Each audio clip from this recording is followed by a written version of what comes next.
Real rugby fans know the game is totally a drama. Especially when the match is about to end, they hold their hearts, knowing that a shocking twist could happen in the final nanoseconds. If you've been into this drama for a decade or longer, well, you know exactly what this means. But if you don't, well, stay tuned to see the rugby flashbacks that show how magic happens in the very last moments of the match. Quade Cooper for the win. It's on its way. It's on its way. Is the man. September 12th, 2021, Gold Coast, Queensland, the Wallabies against the Springboks. One side, the reigning world champions, a team feared for their dominance, their power, their precision.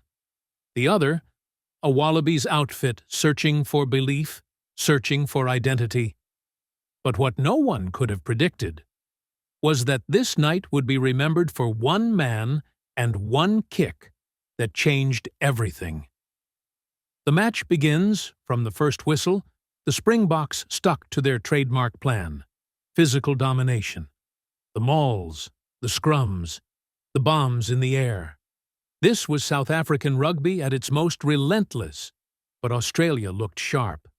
Their attack was crisp, their passes quick, and it wasn't long before Quade made his mark, pulling the strings, controlling the tempo. The Wallabies struck first. Andrew Kellaway crossing in the corner, igniting the Gold Coast crowd. Yet South Africa responded in kind. Pollard's boot punished every Wallabies mistake. This wasn't going to be easy. This was going to be a war of attrition. The battle intensifies, 3:30-5. As the minutes ticked by, the scoreboard told the story. Neither team willing to yield. Quade Cooper's composure shone through. Every kick, every pass, every decision carried a calmness that once escaped him. But the Springboks, the world champions, were ruthless. Pollard, steady as ever, kept slotting penalties. Their forwards battered the Wallabies at the breakdown, threatening to suffocate them. The game hung on a knife's edge. Every ruck was a war zone. Every scrum a test of will. The Wallabies, battered but unbroken, refused to bow. With 10 minutes to play, the tension was unbearable. The Springboks edged ahead. The Wallabies fought back. The scores locked at 26-26 as the clock entered the final minute. And then, the penalty came. South Africa penalized at the breakdown. The Wallabies had one last shot. Quade Cooper for the win. It's on its way. It's on its way. Is the man. For 4 years, Quade Cooper had been silenced. Critics said he was done. Now, with one kick, he could silence them all. The ball sailed through the night sky and straight through the posts. The Wallabies had toppled the world champions. But more than that, a forgotten hero had reclaimed his crown. For Quade Cooper, this wasn't just a win. It was redemption. It was proof that sometimes the greatest comebacks come when nobody expects them. All Blacks for Springboks in 2018. Let's go back to Saturday, October 6, 2018 in Pretoria. The All Blacks were breathing heavily as they faced an alarming situation while the Boks dominated territory in the first half. They managed to maintain a score of 6-6 before heading into the break, thanks to a pair of Beauden Barrett penalties. However, the Boks returned aggressively and delivered an impressive performance. Willie Leroux, playing his 50th test, ran a brilliant line to open up the All Blacks defense, allowing Jesse Kriel to finish the move. The Boks scored again after Faf de Klerk missed a chance to score a try with a poor pass. Captain Siya Kolisi burst through a tackle and fed de Allen. The All Blacks retaliated with Aaron Smith's try, but they still lacked winning probability. Then, winger Cheslin Colby stretched to dot the ball down in the corner, after which Andre Pollard slotted the conversion. The Boks fans were ecstatic, with the score at 30-13 in their favor. However, those All Blacks, they weren't done yet. Rico Ioane went over in the corner, but Richie Mo'unga missed the conversion, leaving the score at 30-18. Scott Barrett claimed a try and reduced the deficit to 5 points. Time was almost up. South Africa lined up for what seemed like a wonderful victory over New Zealand. However, what happened next left the capacity crowd of 52,000 stunned. A minute and 15 seconds to play in Pretoria.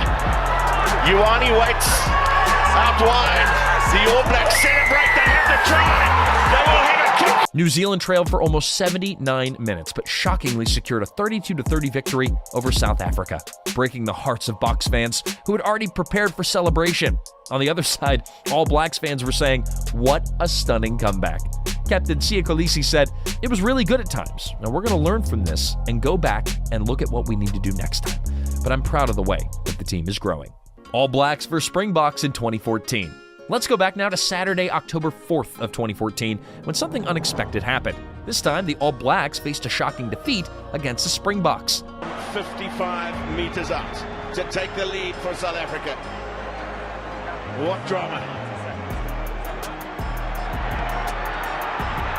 The crowd will tell you. Got it! Now, these last 2 minutes were incredibly dramatic.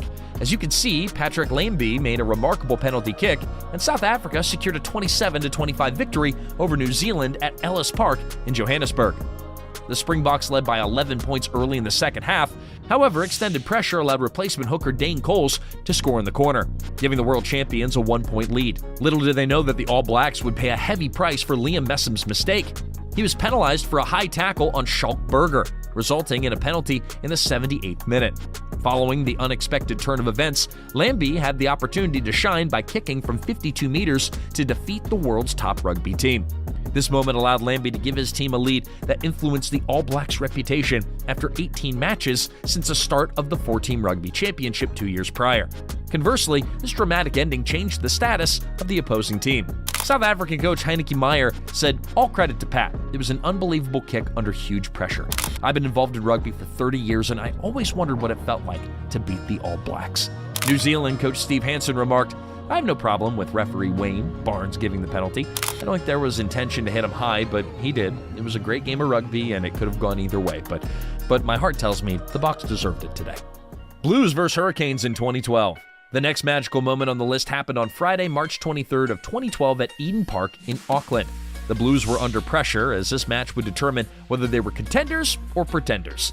They were leading 25-19 with less than a minute on the clock. However, a shocking twist took no time to show up. Conrad Smith to score! What drama!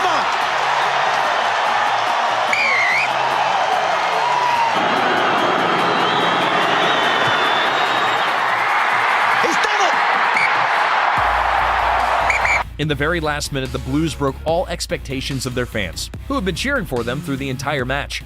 On the other hand, the Hurricanes successfully turned the tide, with Beauden Barrett coolly slotting the conversion to secure a 26-25 victory over the Blues. What's interesting to note is that the Blues already dominated territory by 6 points in the 58th minute before claiming 3 straight penalties after halftime. They proved themselves by preventing the Hurricanes from scoring any further points for more than 20 minutes. Their dominance extended further after Lachi Monroe kicked 6 penalties, 3 of which were in the second half. However, little did the Blues know that they would face irrecoverable damage, losing their next 5 games in a row. Kiri Wipu said, quote, "We didn't play to the final whistle, and those guys did, and you can't take anything away from them. People had written them off, and they may not have showed a lot of promise in preseasons, but competition's different. I take my hat off to them." Beauden Barrett mentioned the circumstances when they were under a lot of pressure. He said, "It's funny how things worked out. We've been talking about it all week that if we just keep going, they would get tired, and in the end they did. I didn't think it would play out quite that literally. They did really well to shut us out, and 9 times out of 10, they would have ended it."